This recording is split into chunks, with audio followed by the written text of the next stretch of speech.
Welcome to Random Access. My name is Lynette Lee Eng, and I am the mayor of Los Altos.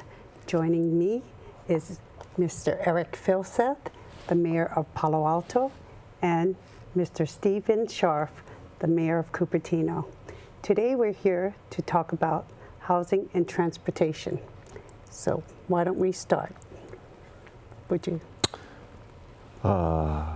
Yeah, we're in favor.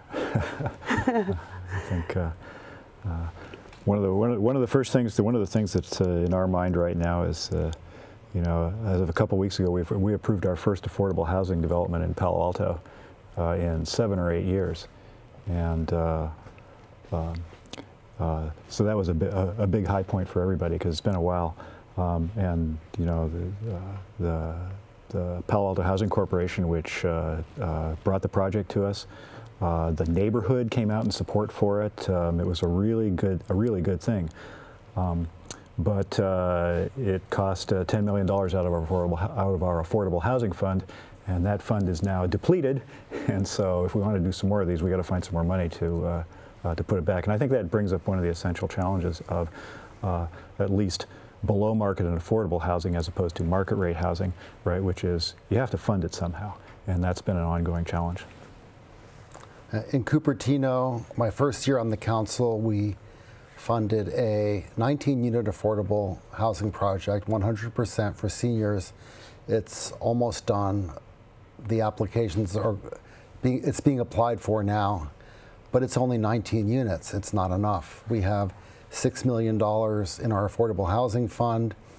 We're expecting another $47 million from one large development that should be moving forward hopefully soon.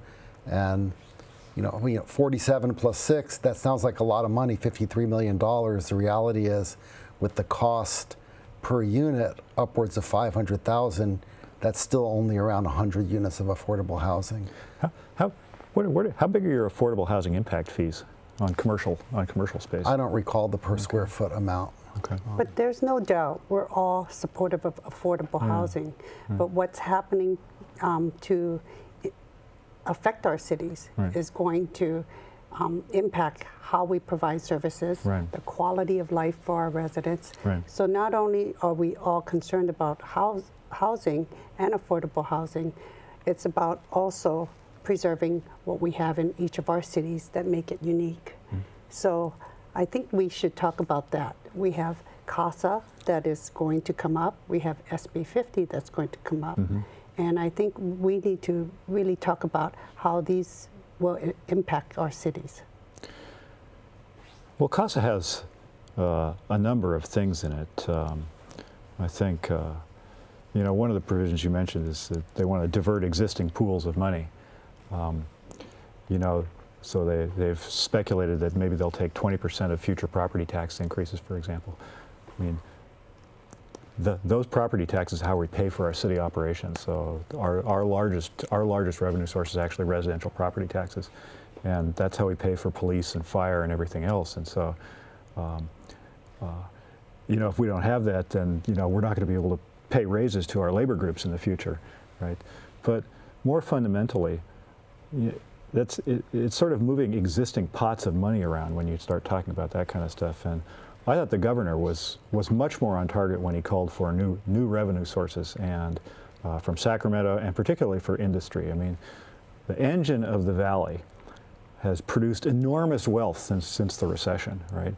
And investment in housing transportation hasn't kept up, and that's the real problem, because unless you invest in housing and transportation, those costs are not going to get picked up. They're going to get dumped on communities, and it's going to result in reduced services, which we see, and it's disproportionately dumped on sort of low and mid-wage earners as opposed to the top of the pyramid, which has actually done pretty well in California and in Silicon Valley over the last 10 or 20 years. It's true. Some of the proposals for revenue generation for CASA are extremely regressive. They're talking about large sales tax increase, which always falls on the least affluent the most. They're talking about the property tax, taking 20% of new property tax. And to be honest, with the recent corporate tax cuts, tremendous amounts of money have flowed into large corporations that would normally go to the federal government and would hopefully turn around and come back to the states, counties, and cities. That money isn't there anymore. Instead, it's in the bank accounts of some of these companies that really need to step up and help solve this housing and transportation situation, just because that's where all the money is. But sadly, I do want to agree with you, because like you said, the 20% that'll be taken, like small cities like ours, it'll greatly impact our cities, because that's how we provide our services. Not only that, it'll affect the quality of our schools, because our schools are basic aid. So that funds the majority of our education system for our schools. So that'll affect our schools, it'll affect our services. So we have that coming, and it's going to be hitting us hard.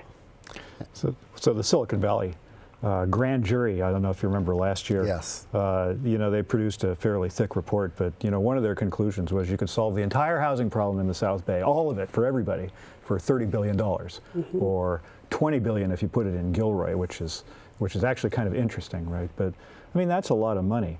But on the scale of high-speed rail, for example, you know, it's not that. It's, you know, the state was talking about it until recently. Fortunately, I think there's cooler thinking's prevailed, right? But talking about $20 billion for for water diversion tunnels under the Delta, right? Surely that can be better invested in the economy of Silicon Valley. But, you know, the reality is that we have this kind of money. So in 2016 and 27, those 2 years, the market capitalization of the Silicon Valley 150 increased $1.25 trillion, okay? I mean, that's a lot of money, okay? If you took 1% of that, 1% of that would be 12 billion, okay? And that in itself is 10 times what Measure A raised for affordable housing, right? And that's over a 30-year time frame. So we have the money to do this. The question is, you know, can we shift the battleship a little bit to try to retune the engine a little bit so that it funds its housing and transportation? Well, that's the real issue. Well, just because people think they're going to do this with zoning changes. I think, you know, we're not going to get a 500 or 600% increase in housing production, okay, off of height limits and setbacks, right? Well, I don't think bridge tolls, the market cap. It's true. I don't think that money is there for us to take. It's how. That's held in equities, which are not going to be transferred. But as a region, we need to step up and do this. Well, he's asking for redirection. Yeah. So I think that's what's happened is we, in leadership positions, can change the conversation.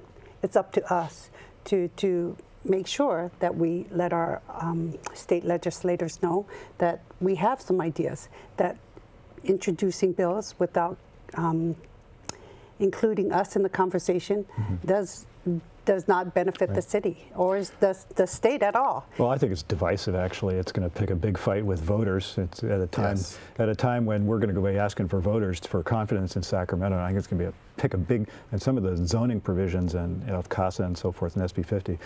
You know, at a time when you want voters to have confidence in Sacramento, okay, it's going to pick a big fight, which is a needless distraction. And then you have like Senator Wiener. Many of the problems exist in San Francisco, the big cities. You have San Francisco, Oakland, San Jose. Then they're introducing legislation. They haven't fixed the problems in their cities, and they're thinking they're going to fix the problems for the state. Now that's problematic, and that's worrisome. And I would say we're in 3 pretty well managed cities. We've been able to manage our pension costs. There's a lot of cities in the state. If you took 20% of their property tax away and you made them fund pensions to the level of a realistic rate of return, they would go bankrupt. They just don't have the resources or the reserves to weather the slightest recession. And we need to think of those cities other than the wealthy cities in Silicon Valley and what they're going to do if some of these cost of funding provisions went through, because it would be extremely bad for them. Well, I think that's a whole other issue. If you're not budgeting your finances based on an expected rate of return of 6.2%, right, which nobody is, you're not fully funding your future pensions, and so your pension costs are going to continue to rise, right? And so that's just reality. Yeah, right? I think everything's interrelated here. I was at a meeting where they were discussing CASA, and someone asked, where's the transportation part of it? And the answer from the woman from MTC was, CASA doesn't consider transportation, it's only housing. Right. And it's very hard to separate those two because you have so much land in places you could build a lot of the kind of housing that people actually want, which is single-family homes with yards, but there's no good way to get to Silicon Valley from Tracy or Lathrop or Manteca or Merced. Transportation has to be an integral part of the solution. And single-family residential units with yards, that's what we have here, and that's what they're trying to take away from us. You have all this legislation that's going to turn single-family residents into multi-family units. So all that people are desiring is no longer going to be able to exist. The other thing is you have MTC, who is trying to put CASA forward. They can't even properly manage transportation. So I see problems here.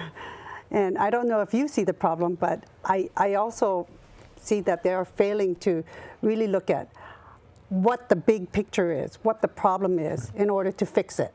Well, I kind of like the governor's remarks when he announced his budget and later his State of the City discussions. I sort of liked some of the directions he took. First of all, he had a much more ambitious scale of funding for these kinds of things. And I think it's going to take a lot of money. I mean, the Valley produces jobs 5 or 6 times faster than dwelling units.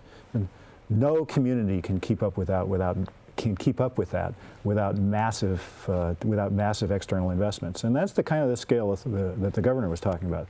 The other thing that the governor said that I thought was actually quite interesting was that, to look at, encouragement and instead of trying to have somebody in Sacramento decide this size building on that corner in Menlo Park and that size building on another one, the governor came out and said, look, we need financial incentives and disincentives, and I think that makes a lot of sense, right? Particularly if you look at, he was talking about transportation funding, but you could, if it's done right, I think that could be very valuable actually, right? I mean, you should spend a lot of money where we're putting in a lot of housing and transportation and maybe less in other places. The reality is, I think the real answer to this problem is we got to get smart about, we need more money, but we also got to get smart about geography. And the costs of housing and transportation in the Mid-Peninsula are vastly higher than they are, for example, in San Jose, right? Where there is, much better transit. They got BART, they got light rail, there's significantly lower cost housing, a big workforce that actually is the only one in the Bay Area that leaves during the daytime because they commute to other places, right? You've made some great points. Right. Yeah, sorry. So go ahead. I want to thank everyone for this conversation here today. So once again, we have Eric Filseth, Mayor of Palo Alto, Stephen Scharf, Mayor of Cupertino, and myself, Lynette Lee Eng, Mayor of Los Altos. Thank you.